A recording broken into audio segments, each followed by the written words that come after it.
Hello everyone, I hope all are feeling well. जो भी जाओगे बढ़िया होंगे। और इस वीडियो में हम लोग देखेंगे कि आखिर यूपीएससी प्रिपरेशन के लिए कितना समय हमें देना चाहिए और कितनी समय लगती है। जो भी पीछे ही कैंडिडेट्स हैं उनकी इन्फॉर्मेशन के अंदाज पे यूपीएससी सिविल सेवा परीक्षा की देश की सबसे कठिन परीक्षाओं में से एक माना जाता है। जब आईएएस परीक्षा पास करने की बात आती है तो यूपीएससी की तैयारी के लिए एक अध्ययन समय सारणी बहुत जरूरी है। कुछ उम्मीदवार यूपीएससी परीक्षा के लिए प्रतिदिन 15 से 16 घंटे अध्ययन करने का दावा करते हैं। कुछ लोग प्रतिदिन 6 से 7 घंटे की पढ़ाई करके भी परीक्षा पास कर सकते हैं। ऐसे में अगर कोई सिविल सेवा में जाना चाहता है तो यूपीएससी तैयारी समय सारणी का पालन कर मददगार साबित होता है। हमने यूपीएससी की तैयारी के दौरान एक समय सारणी की आवश्यकता और आपकी यूपीएससी अध्ययन समय सारणी को प्रभावी बनाने के तरीकों का विश्लेषण करने का प्रयास किया। उम्मीदवारों को यह समझना चाहिए कि यूपीएससी ऑनलाइन कोचिंग उन्हें पास करने में तभी मदद करेगी जब वो यूपीएससी की तैयारी के लिए एक विशिष्ट समय सारणी का सख्ती से पालन करेंगे। हमने सबसे अच्छी यूपीएससी का अध्ययन समय सारणी की कोशिश की है, जो न केवल शुरुआती लोगों के लिए बल्कि कामकाजी पेशेवरों के लिए भी यूपीएससी की तैयारी में मदद करती है,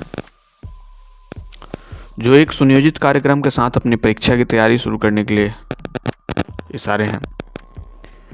यूपीएससी द्वारा दिए गए शेड्यूल हर व्यक्ति की दैनिक गतिविधि को ध्यान में रखते हुए आदर्श है। आप अपनी पसंद और प्राथमिकताओं के अनुसार चीज़ों को समायोजित कर सकते हैं। अध्ययन के लिए कम से कम 10 घंटे बचाने की सलाह दी जाती है।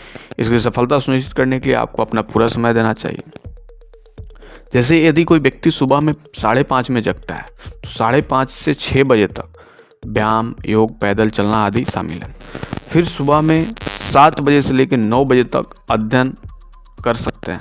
9 बजे से लेकर 10 बजे तक नाश्ता, उसके बाद 10 बजे से लेकर 1 बजे तक अध्ययन स्लॉट, दोपहर 1 बजे से लेकर 2 बजे तक दोपहर के भोजन के लिए ब्रेक, दोपहर 2 बजे से लेकर 5 बजे तक अध्ययन स्लॉट और 5 बजे से लेकर 5:30 बजे तक चाय ब्रेक और 5:30 से 6 बजे तक खाली समय, 6 बजे से लेकर 9 बजे तक अध्ययन स्लॉट और रात्रि के 9 बजे से लेकर 10 बजे तक रात्रि का भोजन और फिर 10 बजे सोना। और इस रूटीन को सारे कोई फॉलो करके जल्द से जल्द यूपीएससी को क्रैक कर सकते हैं। हमारे मेंटरशिप कार्यक्रम के साथ अपने लक्ष्य को प्राप्त भी कर सकते हैं। संघ लोक सेवा आयोग की भारतीय सरकार के भीतर उच्च स्तरीय सिविल सेवा पदों के लिए उम्मीदवारों को खोजने के लिए इसे आयोजित करता है। इसमें भारतीय पुलिस सेवा, भारतीय विदेश सेवा और भारतीय प्रशासनिक सेवा शामिल है। यूपीएससी के उम्मीदवार जो पेशेवर रूप से काम कर रहे हैं उन्हें अपने अलग सप्ताहांत तैयारी योजना बनानी चाहिए। ये योजना उन्हें पाठ्यक्रम को समग्र रूप से कवर करके अन्य उम्मीदवारों के साथ दौड़ में बने रहने में मदद करेगी। सप्ताहांत पर उम्मीदवार निम्नलिखित तालिका का पालन कर सकते हैं, जैसे 5 से 6 व्यायाम और तैयारी, 6 से 9 करंट अफेयर्स का अध्ययन, 9 से 9:30 नाश्ता और फिर 9:30 से 12:30 तक स्लॉट 2 में अध्ययन विकल्प, 12:30 से 2 बजे तक दोपहर का भोजन और आराम और दोपहर 2 बजे से 3 बजे तक सीएटी का अध्ययन और 3 बजे से 6 बजे तक स्थिर विषय का अध्ययन, 6 बजे से 7 चाय ब्रेक और 7 से 9 स्लॉट 5 एमसीक्यू और 9 बजे अपराह्न का खाना। एक उम्मीदवार को सभी परीक्षाओं के विवरण और महत्वपूर्ण तिथियों के बारे में पता होना चाहिए। आईएएस प्लानर के साथ अपने अध्ययन को और रणनीतिक रूप से आप प्रबंध कर सकते हैं और आईएएस परीक्षा भी निकाल सकते हैं। यदि कोई अभ्यर्थी योजनाबद्ध तरीके से अध्ययन कार्यक्रम बनाए और उसे पालन करे तो पहले प्रयास में ही परीक्षा उत्तीर्ण कर सकते हैं। प्रत्येक विवरण को प्रश्नों के महत्व और आवंटित समय के अनुसार योजनाबद्ध किया जाना चाहिए। इसके लिए हर एक पूरे साल का भी आप रिकॉर्ड बना सकते हैं।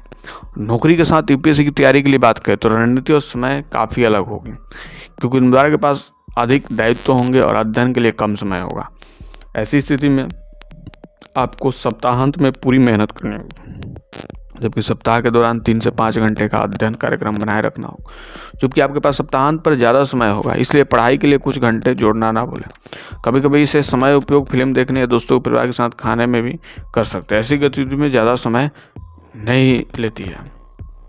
उसके बाद अगर सप्ताहांत पर कामकाजी पेशेवर द्वारा अपनाए जाने वाले कुछ सुझाव, शनिवार और रविवार को कम से कम 7 घंटे की पढ़ाई करें।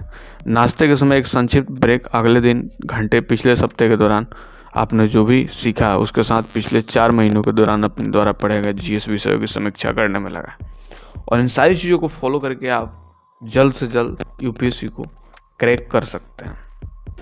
और यूपीएससी तैयारी करने के लिए सबसे पहली चीज़ है, जो भी अभी नए नए कोचिंग आ रहे हैं, ये इतना ज़्यादा ना माइंड डाइवर्ट कर दे रहा है, जिससे कि कैंडिडेट्स बहुत ही ज़्यादा मतलब बोल सकते हैं फ्रस्ट्रेट हो जा रहा है। क्योंकि नॉर्मल अधिकांश हम लोगों ने सुना है कि जो लड़के गांव में रह के पढ़ाई करते हैं उनकी सक्सेस की चांसेस ज़्यादा होती है, क्योंकि ज़्यादातर टीचर्स और ज़्यादातर कोचिंग्स जो है उनकी दिमाग ख़राब नहीं की होती। परंतु इसमें क्या है, ज़्यादातर टीचर्स और कोचिंग्स के माध्यम से उनकी दिमाग ख़राब हो जाती है, इसके कारण क्रैक करने में भी उनको दिक्कत होता है। तो यहाँ पे हम यही राय देंगे कि जो भी है अपनी सेल्फ स्टडी खुद से, और जो भी बुक्स पढ़े वो ब्रांडेड बुक होनी चाहिए, क्योंकि अभी नए नए राइटर्स भी आए हैं और बहुत ही फ्रॉड बुक्स जो है पब्लिश की जा रही है, जिसमें बहुत सारी गलतियाँ देखी जा रही है। तो एक बार आपने गलती याद किया, फिर आपको लाइफ टाइम गलती जहाँ टिक लगाएंगे वहाँ पर होगा। तो इन सारी चीज़ों को फॉलो करके, और उसके लिए सबसे इम्पोर्टेंट है अपना फिटनेस को भी मेंटेन रख के, और आप यूपीएससी को क्रैक कर सकते हैं। और आई होप ये छोटी सी इन्फॉर्मेशन आपको बढ़िया लगा होगा। जल्दी मिलता है ऐसा ही कोई नया वीडियो लेकर, तब तक के लिए बाय बाय।